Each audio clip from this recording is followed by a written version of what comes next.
This comment reads, "This is the biggest Xbox Cope channel.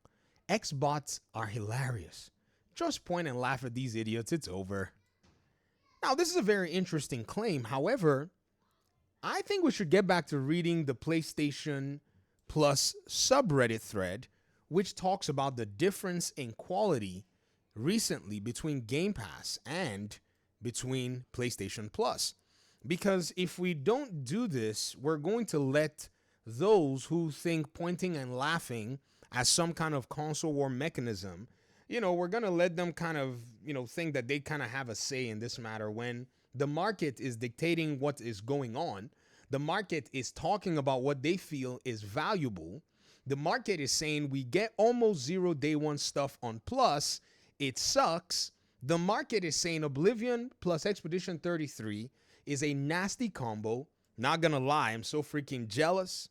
The market is saying now that people should probably be paying attention to this particular thing. And some are even saying also to the Expedition 33 and Oblivion that you were talking about, which is basically the subject matter of this PlayStation Plus subreddit. I hope this user that's actually, talking about the biggest cope, I hope, that I would see you on this particular, thread. Okay? I would love for you to come in here and talk down these people. This person said also don't forget these games which have released or will release this year. And they listed other games that are going to be coming on Game Pass. Wow. This person said, for me personally, 2025 has been a fantastic year game-wise so far for PS Plus. Somebody replied him and said, this is what companies do to their customers.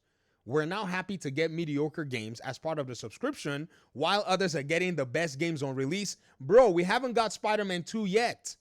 They reminded him. Guys, as I'm digging more and more into this blog, I see more and more sauce, right? Some have to say Game Pass is operating at a loss, whilst there are people have to correct them and say, nah, Phil already came out and said they spend $1 billion a year on Game Pass and the service remains profitable. It's safe to say Game Pass generates over $1 billion a year. Some people claim Xbox Game Pass makes around $2 to $3 billion a year. The last number that we saw from Cade, the Brazilian authority, this is, you must focus on what is at hand. Don't let these console warriors try to distract you. They are empty vessels. That's all they do. Focus on what's at hand. Game Pass generated nearly $3 billion in 2021, 4 years ago. Am I right? This is 1010, so almost 4 years ago, accounting for 30% of Microsoft gaming revenue. Since then, we've heard of 34 million. We've also heard of 30% increase from Game Pass PC. We've also heard of 40% or so increase in revenue from Game Pass, our subscription spending and such. And so you stay focused. This person said because they got way too comfortable winning the console wars last generation. Again, these empty vessels are here to make the most noise. There's a saying, empty vessels, I learned it when I was in elementary school, make the most noise.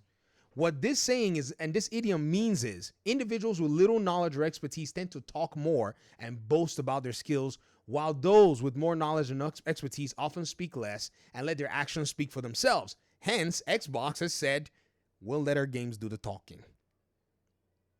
Check this out. It suggests, and this is an AI overview, that less knowledgeable individuals may try to compensate for their lack of substance with excessive talking, while the truly knowledgeable and more reserved are more reserved and confident in their abilities. Does that make sense? So what has Xbox decided to do? Since everybody is going to talk smack about Xbox, and PlayStation got all comfortable and comfy, the empty vessels have been everywhere in the media, everywhere in the news. There's an article I'm going to read for you guys that made its way to Windows Central. In fact, I'm trying to think if I want to engage in that brain rot, because it's a long article. This comment like this is basically, easy fodder. But when we wade through that, if you wade through that article with me, you might feel like you need a shower.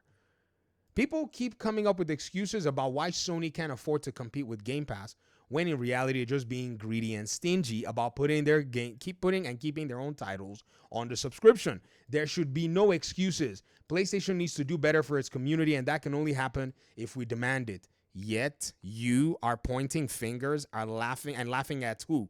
These idiots, and saying it's over?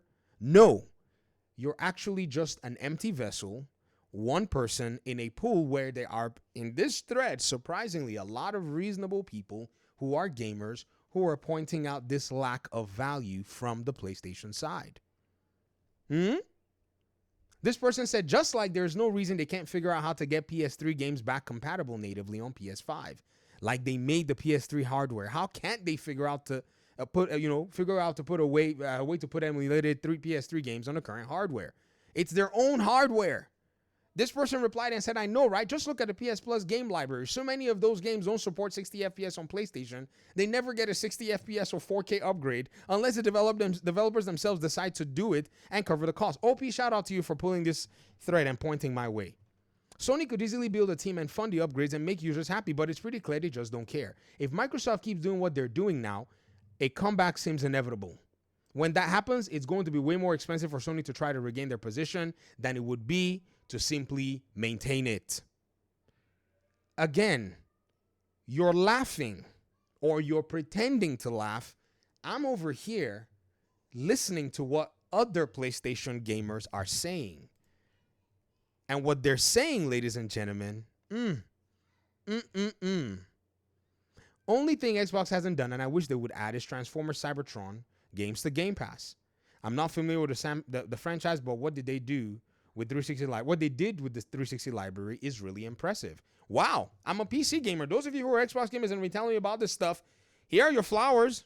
I'm not going to take credit for this one. You guys have been saying it in the comment section. I've been scratching my head going, okay, how big of a deal is this? Apparently, it's on the other side of the camp. They're actually cheering it on. This person replied and said, it really is. I wish they'd add all the older Activision Marvel games to backward compatibility as well. Interesting how these particular comments, are coming up. This person said, I'm really hoping a lot of people cancel their subscriptions, at least go down to Essential so Sony can learn that this is just wrong. Scroll. I'm thinking of buying an Xbox Series S. I just randomly threw this one.